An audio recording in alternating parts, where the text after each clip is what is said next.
ലോകാരോഗ്യ ദിനാഘോഷത്തിന്റെ ഭാഗമായി UAE-യിൽ ജീവനക്കാർക്കായി യോഗ പരിശീലനം സംഘടിപ്പിച്ച് Mafire Middle east.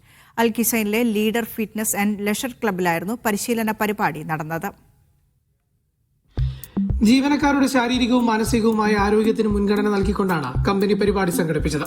മാഫയർ Middle East CMO Suhail സുലൈമാനും HR ടീമും ചേർന്നാണ് പരിപാടി ഉദ്ഘാടനം ചെയ്തത്. ആരോഗ്യകരമായ ജീവിതശൈലിയുടെ ആവശ്യകതയും ഒപ്പം ജോലിയും വ്യക്തിജീവിതവും തമ്മിലുള്ള സന്തുലിതാവസ്ഥ നിലനിർത്തേണ്ടതിന്റെ പ്രാധാന്യവും വിളിച്ചോതുന്നതായിരുന്നു പരിശീലന സെഷനുകൾ. ജോലി സമ്മർദ്ദം കുറയ്ക്കാനും ശരീരവും മനസ്സും ഒരുപോലെ ഉന്മേഷകരമായി നിലനിർത്താനും ഇത്തരം യോഗ പരിശീലനങ്ങൾ ഏറെ സഹായകരമാകുമെന്ന് മാനേജ്മെന്റ് വിലയിരുത്തി. ഭാവിയിലും ജീവനക്കാർക്കായി സമാനമായ ആരോഗ്യ ബോധവൽക്കരണ പ്രവർത്തനങ്ങൾ തുടരാനാണ് പദ്ധതിയെന്നും മാഫയർ മിഡിൽ ഈസ്റ്റ് അധികൃതർ അറിയിച്ചു. Media 1 Dubai.